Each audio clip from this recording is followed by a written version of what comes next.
Ladies and gentlemen, the show is about to begin. The Irish Spaghetti Podcast. Like and subscribe. Please enjoy the show.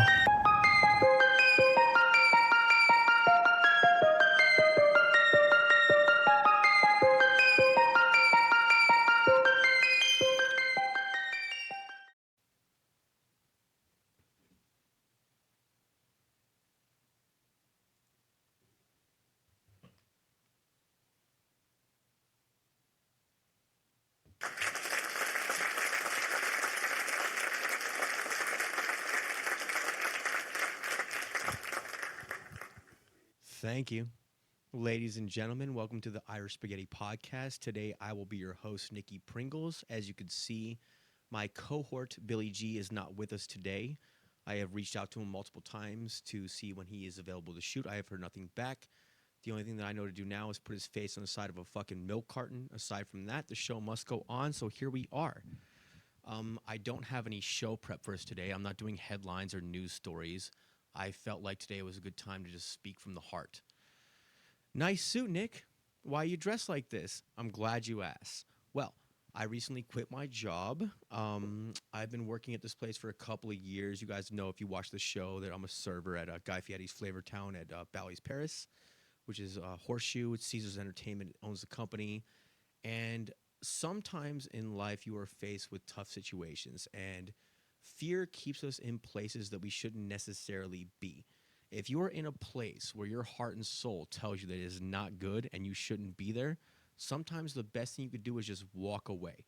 And now I know that what I'm saying right now is a little bit terrifying to people, especially if you have kids and you have a family or people that you have to provide for. But on the other side of it is that maybe there's more to this than meets the eye. Maybe why the reason we are here is to actually come into alignment with ourselves, meet our soul's expression, and do that authentically and not be afraid. I think that a lot of what keeps us in our ways is nothing but fear. Cheers, by the way. I'm learning about wine because I'm looking for higher quality jobs. So a friend of mine, Giorgio, gave me a book on wine, and he recommended that I taste some of them to get a feel for how it works, more or less. So I'm doing that. Right now I'm drinking a Chianti, which is from Italy, Tuscany, I believe, if I'm not mistaken. Correct me if I'm wrong, Giorgio. I know you're watching. But yeah, so let's see how this tastes.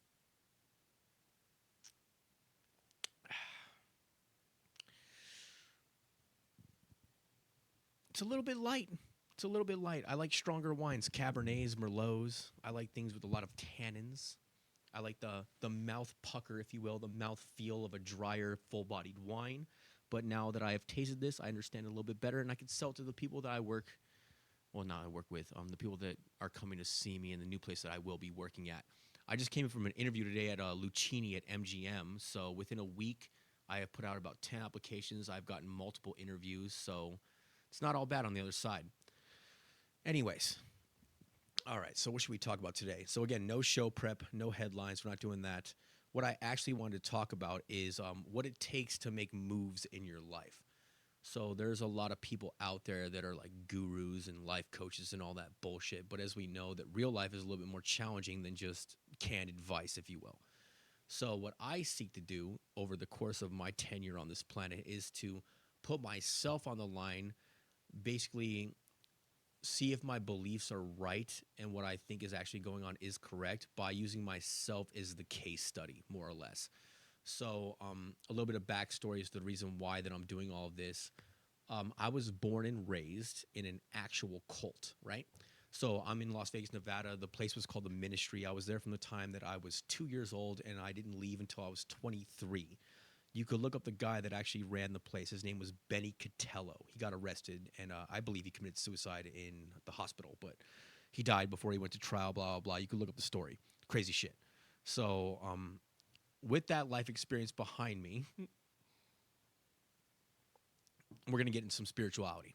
So when I went through all that shit, right? So I was raised highly religious, God-fearing, blah, blah, blah, traditional religious beliefs and all that crap. And when I came out of that place, which we'll get into the details of that at some point in the future, this is just set up for why I'm doing what I'm doing now, which is to leave a good job, a union job, full-time, benefits, good money, all that crap, and basically like making my way in the world without anything guaranteed, more or less, and why that's not scary to me. So when I left that place at 23 years old, I became agnostic. If you don't know what that is, it means that you don't know if there is or is not a God or what's going on. I believe that atheists and highly religious people are equally as arrogant because neither one of them really knows. So when I left that place, it made sense to me to pick the middle ground, which is I just don't know, right? Because how could you? You can have strong beliefs, you could think a certain way, but how do you really fucking know what's going on, right?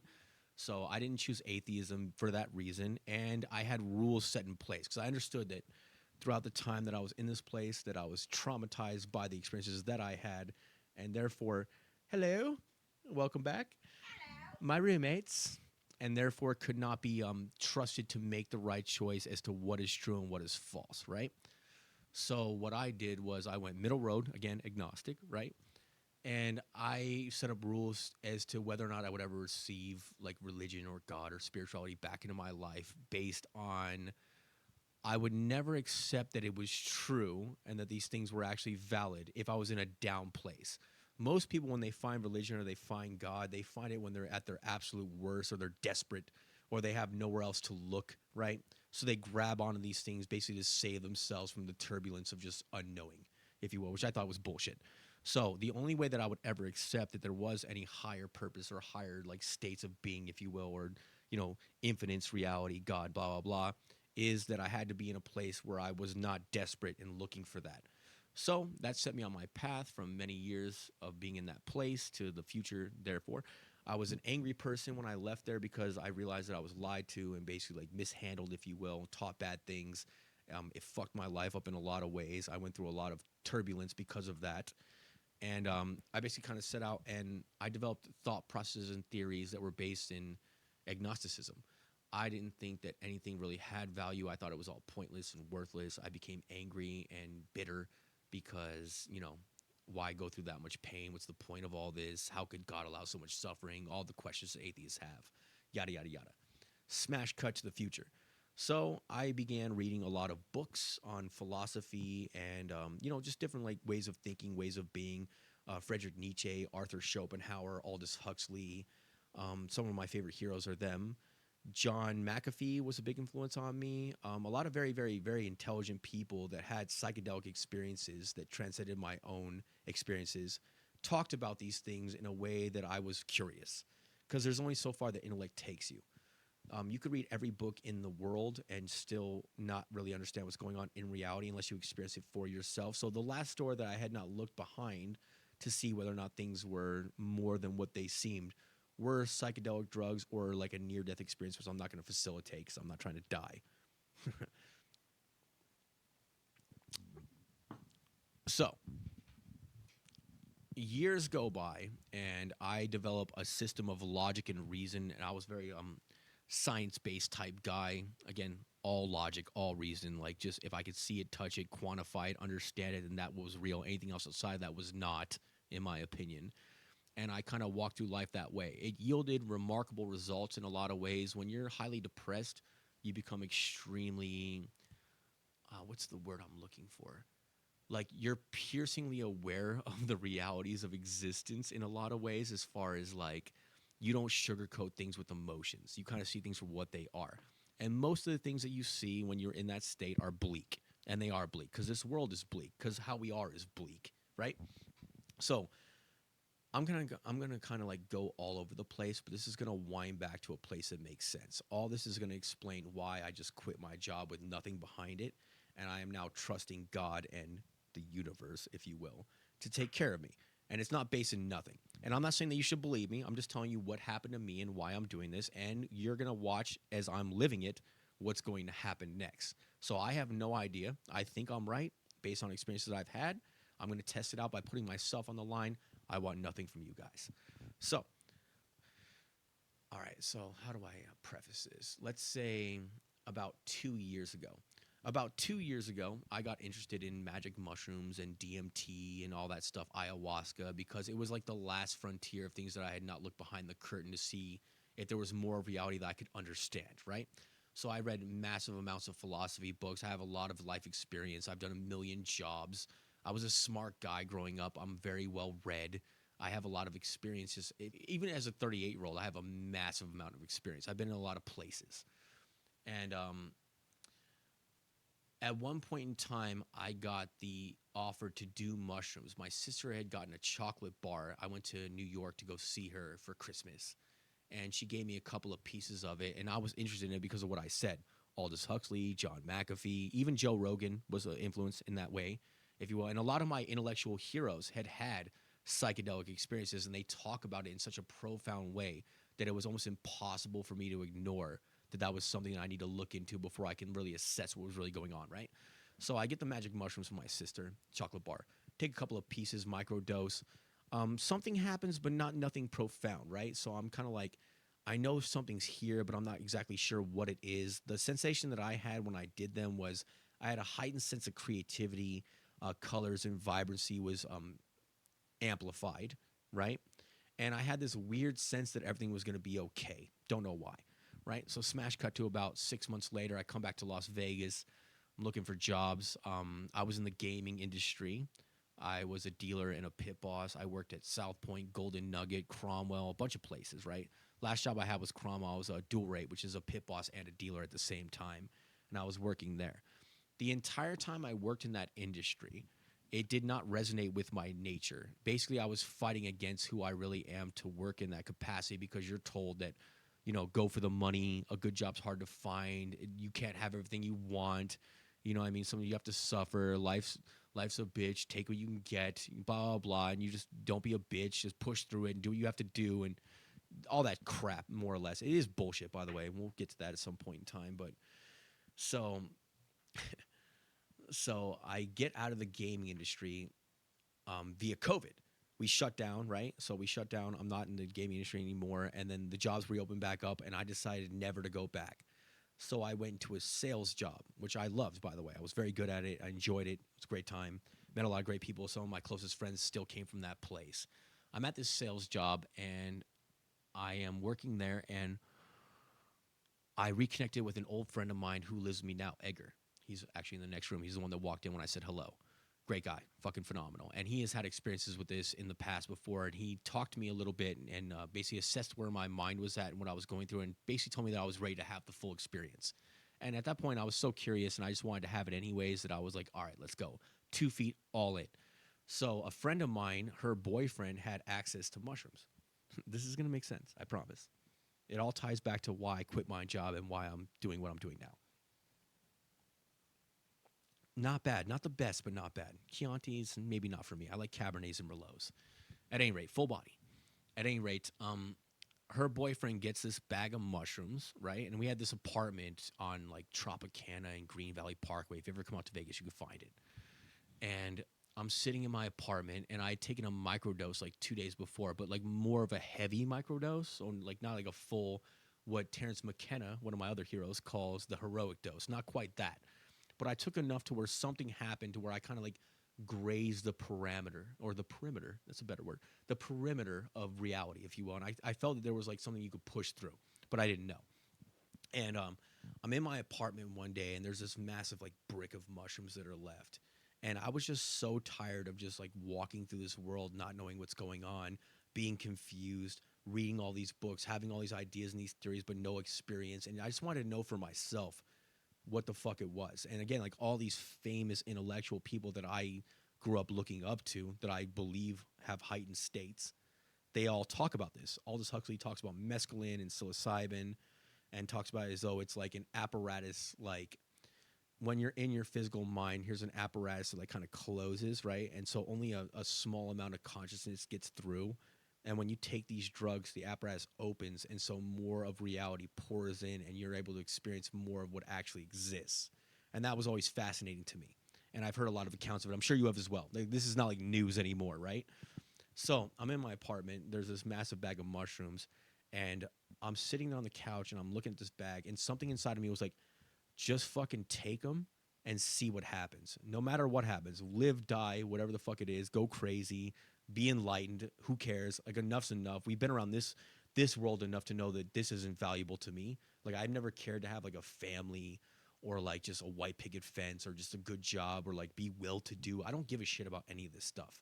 I'm a guy who seeks truth, and I just want to like I want to know the truth, understand the truth, and then tell the truth and then vanish. That's all I want to do. I don't give a shit about legacy and living throughout the ages or making my name, blah, blah, blah. I don't give a fuck about any of that. I just want to know what's going on, right? And I've always had a profound inclination towards helping people and towards helping people realize what's actually happening, right? Because this world is pretty fucked up.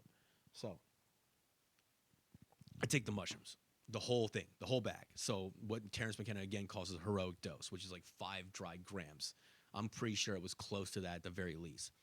So I take these things. My roommate Edgar's sleeping in his bedroom, right? And they start to kick in, and I get sick. Like my stomach hurts. I just feel like I'm dying, right? So I go to my room. At the time, I had an air mattress because I just moved out of my ex's house and left everything at her house. We got an apartment together, so we're in the apartment, and they kick in, and I'm just feeling like shit. I'm laying in the bed or whatever. I feel I'm gonna die, and I'm just sitting there saying to myself, "Whatever happens, happens. Whatever happens, happens." And I'm looking at the ceiling, and then in the ceiling, I start seeing these faces appear, and then this presence appears over me, and it's like right on top of me, right? And it's not that I could just like see it, I could feel it. And it was very intimidating, very like aggressive, and it was like breaking me down, and I'm just observing it. And I'm like, okay, like, I don't know what to do with this. Maybe I'm just on drugs, right? Maybe I'm just high. We've all been high. Maybe I'm just high. It'll pass. This too shall pass. So a little bit of time goes by. I get up, I go outside, I smoke a cigarette. I'm walking around in my apartment just trying to deal with this, like the sensations that I'm having and the discomfort that's going on. And then all of a sudden, bam, I start having realizations, right? Something starts talking to me like telepathically. Like you hear this in a lot of NDEs, right? So telepathically, I start getting these messages, and it starts showing me like the error of my ways and how what I thought I was doing was good, but in reality, it was damaging. And I'm a person who's never wanted to be damaging. I've always wanted to serve the purpose of good, right? So this was like brutal for me. So I break down, I'm crying, like I'm all fucked up, whatever. And again, I'm not sure if I'm just high or like what's going on, but I have this real profound sense that what I'm being shown is true. And it's showing me the error of my way. So I knock on the door, Edgar's door, and I wake him up, and he knows because he's the one that told me to do these. And I was like, hey, I need to talk to you. So he gets up out of bed, goes to the bathroom. While he's in the restroom, I'm sitting in his room on his bed, and I'm looking at the floor on the carpet. And I start seeing these faces appear, like not big, like maybe like this big, right? Little elf faces, right? And they're looking at me, and they're pissed, and they're like dogging me, which is bizarre. So they're like, look, they're me mugging me, right? So I'm sitting there, I'm looking at them, right? And as I try to understand them, because I'm a guy who like processes everything, I'm always like intellectualizing and breaking things down and trying to like figure out what's going on. As I'm doing that, they get pissed. And then at some point, I'm in so much discomfort and so much pain that I'm like, fuck it. It is what it is. And I just let go. And the second I did that, they started smiling in the carpet. They started smiling at me and looking at me. And then I started looking at them again and started trying to process and understand them. And when I did that, they got pissed again and they got frowny and they were really hard on me and it made me uncomfortable. And then I went back and forth about 2 or 3 times. And then finally I said, you know what? I'm just going to let go and whatever happens, happens. And the second that I did that, they smiled and it was like a rejoicing. I felt the feeling in my body, in my animus. It like shot through me like a lightning bolt. Like that was the right call. And then all of a sudden, reality just opened up to me. So I started having a dialogue with this entity, and I can only call it God, that which is. It's like the source, some kind of infinite intelligence or whatever. And the way that I explain this is this. First of all, it's not communication with language. It was like a telepathic communication where there was like, if you have a question, say you have a question, right? Whatever, like, why is fire hot? Instead of me sitting here and explaining to you the thermodynamics of fire, all of a sudden the answer is just put inside of you. Very detailed, by the way, but it's put in. You just know. It's a knowing. Every question gets replaced with an answer instantaneously. And the one thing that I realized is that there was no doubt in my mind that I was standing in the presence of something that was real. As a matter of fact, I was there for about 5 hours in that place. And the entire time, it was more real and more tangible than any experience I've ever had on this planet. And it started teaching me lessons. So the first lesson that it said to me was, imagine that everything is energy and energy flows like a stream. Now imagine there's a stream, right? You live by a creek, and there's a stream of water, and the water is crystal clear, it's beautiful, and it's pure, and it's because the water flows. And now you take rocks and you dam that water up, like you withhold that water from flowing. And that water turns green, it turns stagnant, it turns stale, it turns into poison because it's not flowing anymore. And it literally said to me, it was like, that's what you're doing when you try to control things. When you try to control the results of your reality, you're damming up the energy that is flowing, and that energy turns stale and it manifests into negative things in your life. It's the same water, it's the same energy, but the fact that you're stopping it from flowing results in these negative consequences. And it was like, so let go. So basically, it reminded me that the first lesson that I learned was to let go and not try to like understand and process and be taught. Like, let your cup be empty so it can be filled. And then the faces started smiling at me. It was the same thing here. So it was like kind of prepping me for this journey, more or less. So I was like, okay. So I let go. And I started listening. I started like basically like getting these messages, if these downloads, if you want to call them that. I'm new to all this stuff, so I'm kind of learning about it, if you will. And I spent 5 hours in that time talking to it and having conversations. And after that ended, which I'm paraphrasing a lot, we'll get into that in more detail at some point in the future. This is going to wind back to why I quit my job. So after that, about 2 to 3 weeks after that, I was like highly in tune with this. I was still able to like communicate with it, and it was talking to me, and it showed me signs, and it taught me new languages like synchronicities and things like this. And I'm sitting at my sales job.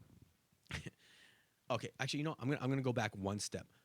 Before I was sitting at that sales job, when I was back in gaming at the Cromwell, I had gotten severely sick. Like, I had stomach issues. I couldn't eat food. I was dropping weight. I had vertigo. Like, my skin feels like it's burning all the time. Like, I was all kinds of fucked up.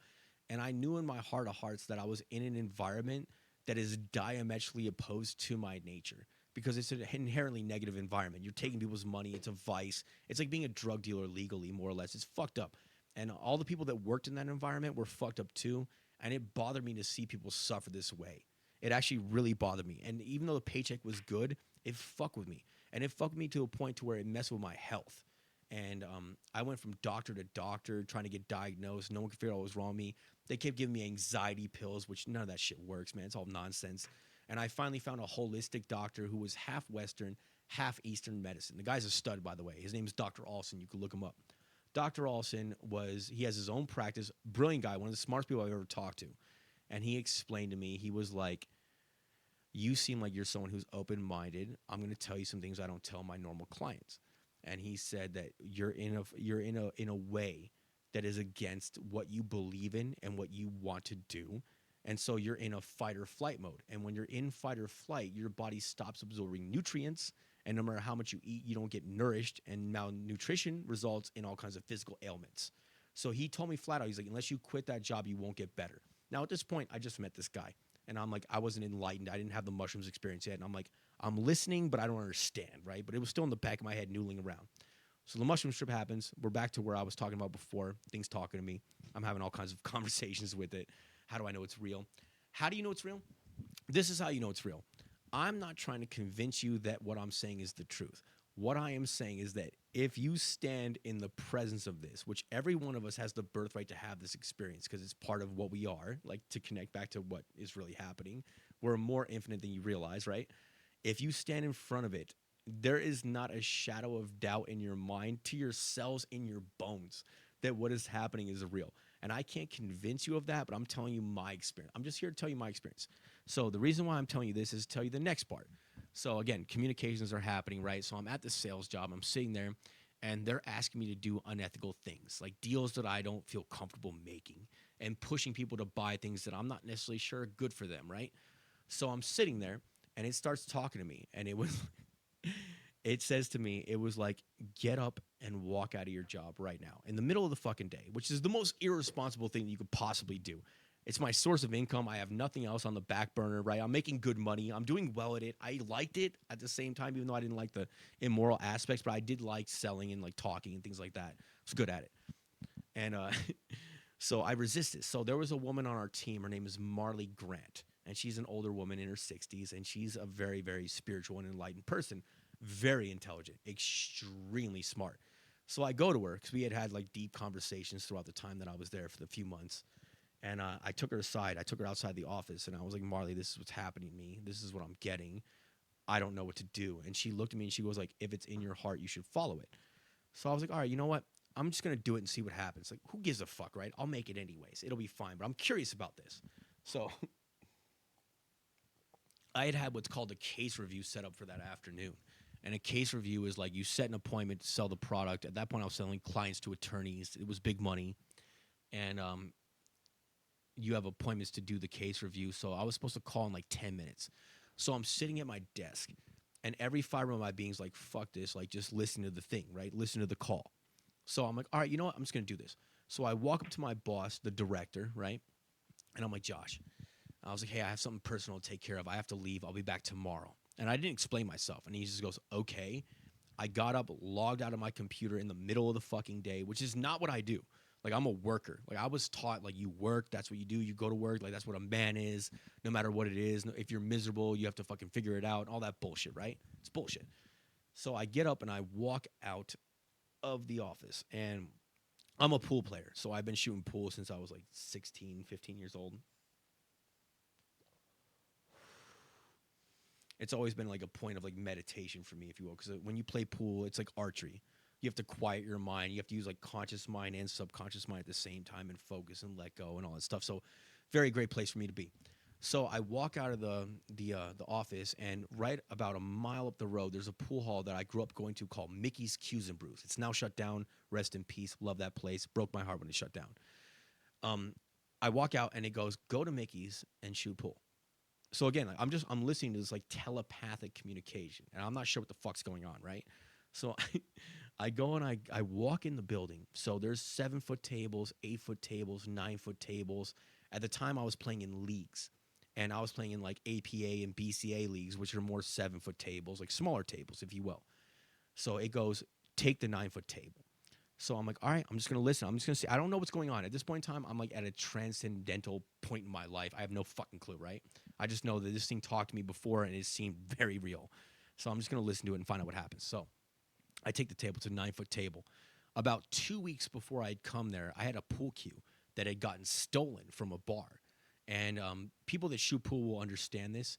You don't shoot pool with an 18-ounce cue. You don't. You may break with one, but no one shoots pool with an 18-ounce cue. It's like unheard of, right? So I walk in. My pool stick had been stolen 2 weeks prior, 3 weeks prior, whatever the fuck it was. I have no cue. And it goes, pick this cue. So I grab the cue that I was directed to pick, and I look at it. Now, this is an old pool hall. This pool hall has been around for decades. Every single stick, house cues that exist, there's numbers that are etched on the sides of them, 18, 19, 20, 21, whatever the fuck it is. They're all rubbed off at this point in time because they've been there for a million years. I've been going there since I was 17 years old. I'm now fucking 30, what, 36? I'm 36 years old. I'm still going to this pool hall. I grabbed the cue off the rack, the one cue. It's an 18-ounce cue, and that 18 is etched like it was just freshly written that day. And I'm like, huh. So I start playing with it, and I'm listening to music, and it starts talking to me. It goes, listen, it was like, jobs don't provide for you. I provide for you. You're here to do my business. And it says, there's a pool tournament coming up next week. Play that tournament. And so I'm listening to music. I'm just taking this in. I don't know what the fuck's going on, right? This sounds crazy. I know it sounds crazy. So I call Edgar, and I'm like, hey, I just had this experience. I walked out of my job. It told me to go play. It told me to do this. It told me to do that. Edgar has a pool cue, right? So I tell him, it said, play the tournament next week. So in the world of pool, if you play with a house cue, it's an abomination. Like, it's like the most embarrassing thing. No one does this. Like, you can't do it. So I tell Edgar that he told me to do this, and he goes, nah, man, he's like, just use my cue. He's like, you don't have to do that shit. And I'm like, I'm going to follow what it said because I'm curious to see what happens.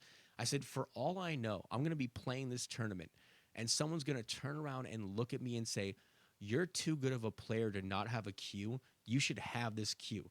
I said, I'm just making shit up. I have no fucking idea what's going to happen. I don't pretend to understand what's going to happen next. I'm just following this weird thing, right? So a week goes by. It's Saturday. I go to the tournament. I go to the fucking tournament. I walk in. The same thing comes to me. He goes, rent that table. Practice on that table. Same one a week ago, right? 9-foot table. It says, grab this cue. I grab it. It's the same 18-ounce cue. 18 etched in stone written on that shit. So I'm playing. I'm not even thinking about the tournament. I'm just thinking about, like, I just want to see this through and see what this is telling me to do and why, right? So I start playing the tournament. It starts. I play the first game. I wreck this guy. I play the second game. I wreck this guy.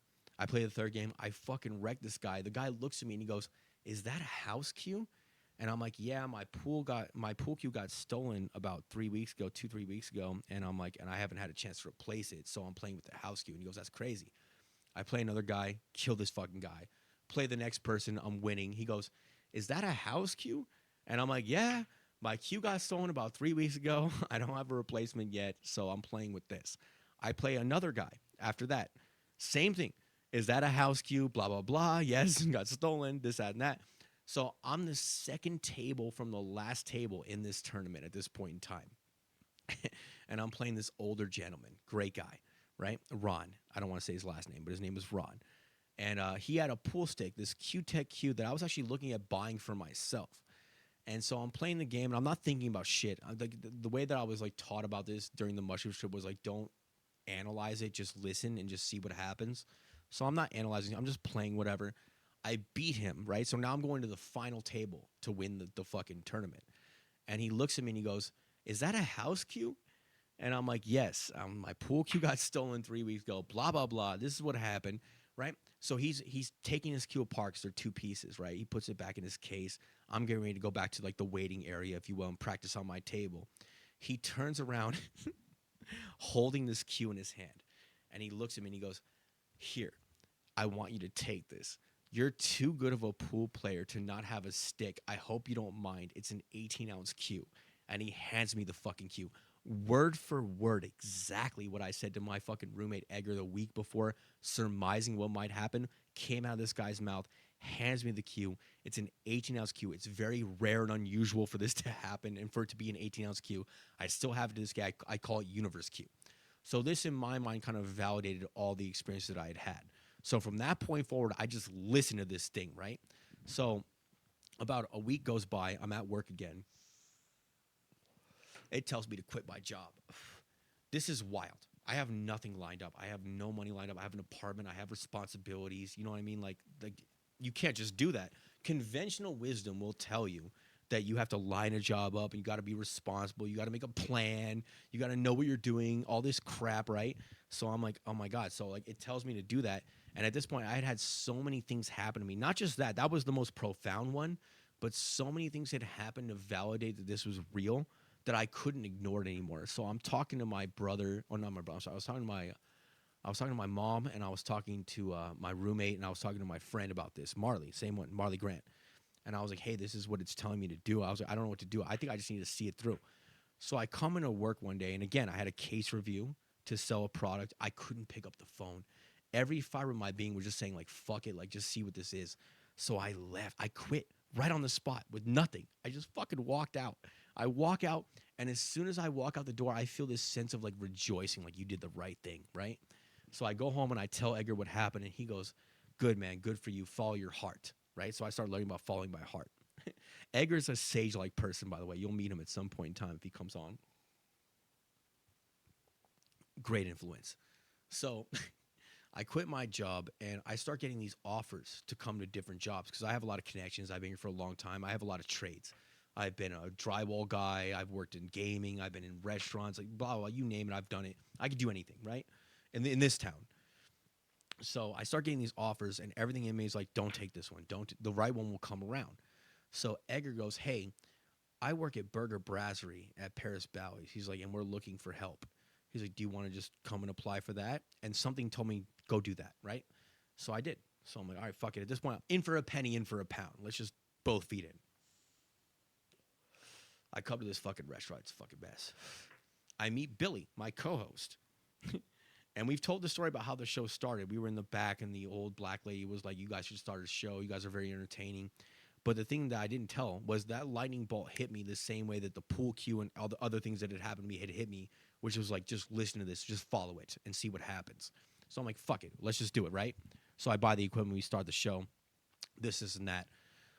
The restaurant shuts down, we remodel, we turn into Guy Fieri's Flavortown, which is where I was working before. I come back to this place, and this place is an abomination to the human condition. It is so damaging. It's so fucked up. Like, they treat people like cattle. They treat you like garbage. It's so corporate. It's just all about the bottom line. I mean, like, abuse. And I was going there and I was getting upset because I developed relationships with these people. Like, I love these people, right? Victoria, Willie, Billy, Bruno, like all these Carly, like all these people, they're gonna hear their names if they watch the show, whatever. I love these people, man. And I'm watching these people that have been there for like 12, 13, 14 years that have like Stockholm syndrome. And they're afraid to go anywhere else because they have seniority and they have this good job and they get 5 days a week and they make decent money. And where am I going to go and what's going to happen? And fear, fear, fear, fear, fear, all this crazy shit. And I'm in this place and I'm trying to fight against it. I sent an email to the higher up boss. I filed paperwork with the union. I'm like, dude, this is fucked up, right? They're having us break health codes. Like they're understaffing us to the point where I had 11 tables, one busser for the entire restaurant, no expo. They're sending out fucking cold food. There's no supplies for the restaurant, and we're expected to get 5-star Yelp reviews. And like they're whipping us and push us 8-hour shifts, no break. They're not paying us for not taking the fucking break. No food, can't eat in the back. Like just crazy shit, right? We're scooping ice out of an open ice bin with a to-go cup into a dirty glass that's wiped out with a dirty rag to bring to our tables. They don't give a fuck about this. And this bothers me because I'm like, these people are coming here to Las Vegas on the strip, paying crazy money to be in this restaurant because they're on vacation, they're spending time with their friends and family trying to have a good time, and we're taking their money and delivering them garbage. And I'm supposed to sell it like it's a good thing. Didn't, just like the sales job, it just didn't sit right with me. So I go to work, right? I'm actually driving to work, and like my mental health, I hate to say it, let's take that back because I don't like that's weak shit. So my emotional state was deteriorating because I was fighting this fight that cannot be won, and I was seeing this disservice being done to all the people around me, and these people are suffering and they're afraid and they don't want to walk away, and like just so many bad things are happening here, and I'm a guy who likes to fight. Like I push back on things that I don't agree with. That's how I'm raised. That's what I am. That's who I am. That's what I'll always be. And that's why I'm here now. So I'm in this place and I'm just trying my best, like rally people, like, hey, fuck that, man. Don't take this shit. Let's do a walkout. Let's make our presence known. Like, don't be afraid of these people. Like, you're gonna find something else if this doesn't work out. Don't let them just treat you however they want to be. Like, they want to treat you and like get theirs out of it, if you will. So my girl has been like watching me go through this, and she's been watching me come home like stressed and angry and just upset every fucking day. And it reminded me of when I was at the Cromwell in gaming, and it was the same thing that made me sick there. And my doctor, Dr. Olson, which I talked about earlier, he's the one that told me you're in an environment that is not conducive to your nature. If you go against your nature, you're gonna get sick. And the mushroom strip, like whatever it was that was happening, told me the same thing, that you have to do what's within alignment with your nature. And if you don't do that, there will be ramifications. So I've learned this lesson well. So now I'm here. I'm driving to work, right? And I'm feeling fucked up. And I'm like, I don't think I should be here anymore. I think that I should just leave. Like, I don't think this is the right thing. And I know that conventional wisdom tells me, find another job. At least you have this. Be grateful. Be grateful for the crumbs that fall off the fucking table and all that bullshit. Fear, fear, fear. Scare, scare, scare. All that crap. And I'm driving to work, and so I've learned to meditate and ask for signs. I had done this like after the mushroom trip, where I learned to communicate with like the other side, if you will, and like get results. And the results are tangible. And I'll tell you a couple of stories about that later in the future. But anyways, so I'm driving to work, and I'm like, hey, I feel this way. I think it's the same situation. If I'm right, like give me a sign. I go into work that day. We have call outs. We have one busser. They took the other busser and made him a runner. There's no expo. We have 11 tables in our section. My section is getting overfilled because they just want to turn and burn, take people's money, get their bottom line. They don't give a fuck about the experience of the guests or who's paying or what the fuck's happening, right? Just get their money. So my whole section is burning down. Everyone's miserable. No one's getting good service. I don't feel good about this. They're being charged an inordinate amount of money to be there, right? So they 86 fucking nachos from the restaurant. This is a sports bar. To 86 nachos in a sports bar. There are times I worked there where we didn't have any beers. We only had like truly hard seltzer on tap. People are coming there to watch the game, can't get a fucking beer. And my boss is telling me, oh, the order just didn't come in. He's fucking incompetent, right? So the section's burning down. I go back to my table. There's like 30-minute ticket times on every bar drink, right? Everyone's having a miserable time, including me.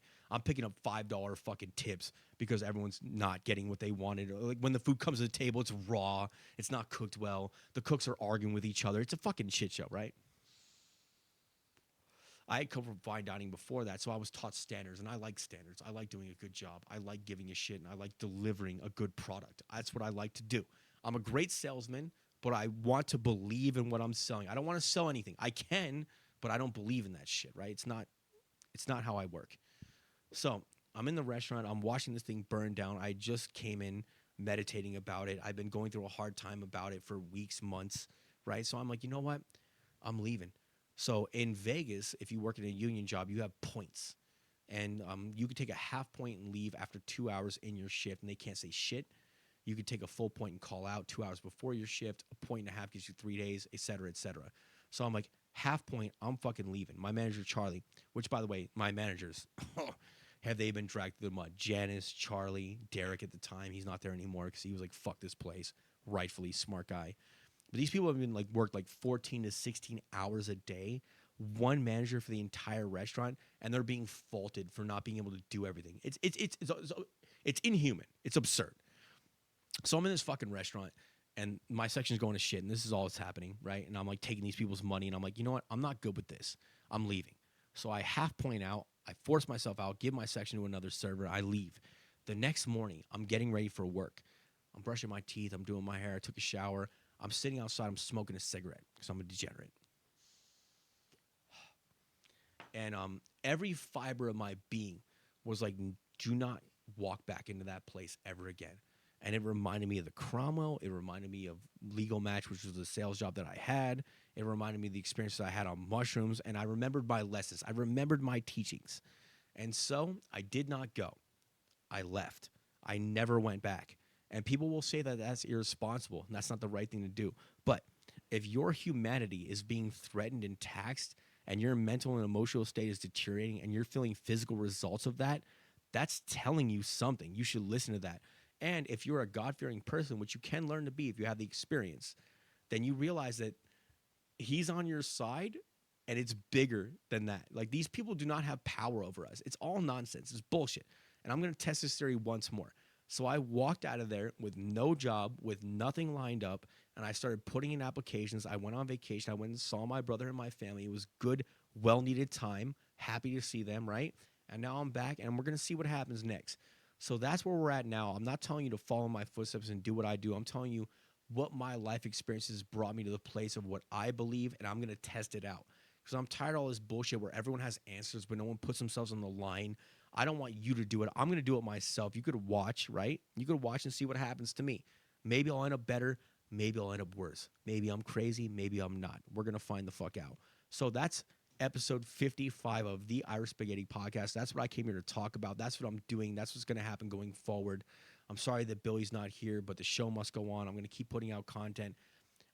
Last thing that I do want to say is during the time when I was on that mushroom strip, about 3 days afterwards, I was having another like session with it, if you will, because it's like after you do them at that high of a level, you're kind of like dialed in for a while, right?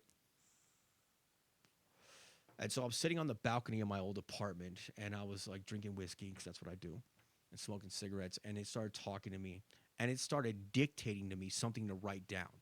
So I wrote this thing down, right? That it was not from my own mind. By the way, I'll post it. If you guys are interested in reading it, I will post it.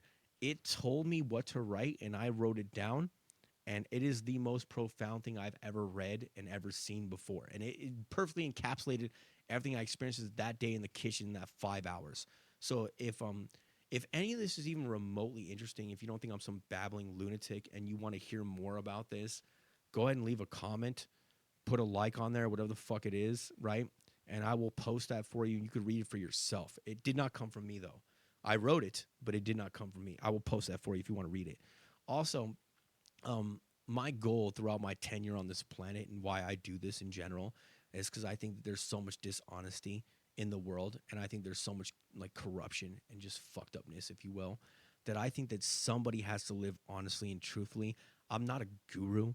I'm not a life coach. I'm not someone who knows everything. I'm just a fucking guy who has sought truth, and I've had experiences, and I don't care. I'm not trying to. No, I don't care. I'm not trying to convince anyone to believe me or see that I'm right. I don't want a following or followers, but I do understand that if you want to get your message out, you need to have notoriety. But also, I'm not trying to force that to happen. I think that I'm here for a purpose. I don't think that my path is a normal path. I think that's why that I'm doing this. And if it's blessed, it will work. And if it's not, then it won't. But I'm going to put it out there anyways. At some point in time, You got to play your cards, put your chips in the middle, and see what happens. And that's what I'm doing now. Balls of steel, baby. Balls of fucking steel. Duke Nukem. Oh, I got the soundboard. I got the soundboard. No, it's gone.